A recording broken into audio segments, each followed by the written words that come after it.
Now we're finally at Blastoise, the final evolution of Squirtle. So let's get into it. AC 19. Now that is the highest AC so far, if I'm not mistaken. And it's fair, because Blastoise has a heavy emphasis on defense. In fact, his two highest stats are defense based. HP is 145, which I think is fair enough if you look at the HP stats and stuff. Then move speed is 30 feet, and swim is 45, because it's turtle, probably quicker in water. I think, at least. I'm not really that sure, but considering my general logic, I'd assume so. Statistics and ability scores. His highest is Dex. Kinda weird for a tortoise, but it's because rangers and stuff have like their bow and arrow shots decided on what was it again? It was their like their to hit chances and their damage chances decided on dexterity with bow and arrows and ranged weapons. So I just kinda did the same thing for Blastoise.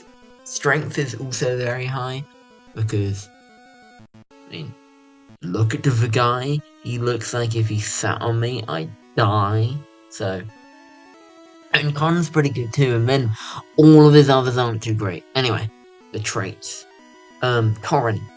Now we've said this 1,000 times, and if you've seen my other videos, you'll be tired of me hearing me saying it. When Blastoise has 40 hit points or less remaining, it has advantage on attack rolls.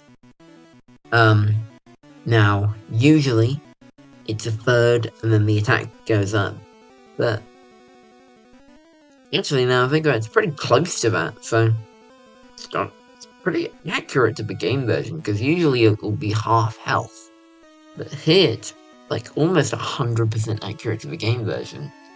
And mine are already pretty accurate, so might be actually my most accurate stat block yet. Anyway, hold breath.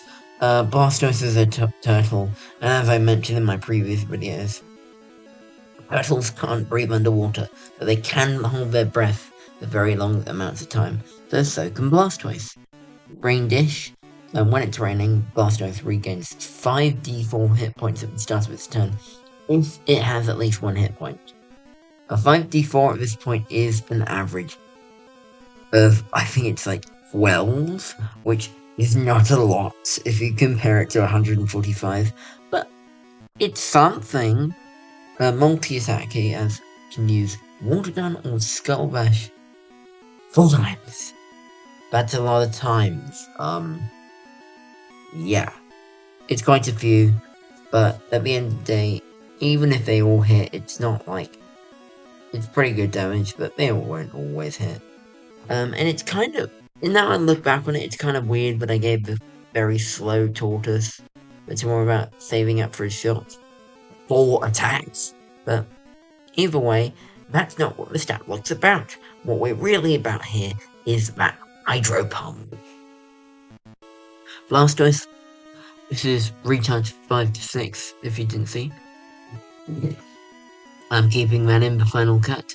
Blastoise fires a stream of high-pressure water out of its cannons in a 10-foot wide, 160-foot long line. Any creature in range must succeed a DC 15 dexterity saving throw, take 8d6 bludgeoning damage plus 66 cold damage, or half as much on a success. You might be wondering, why specifically a 160-foot long line?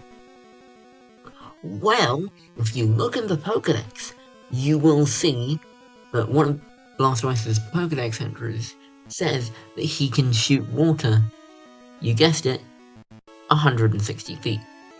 So, it's in the stat block.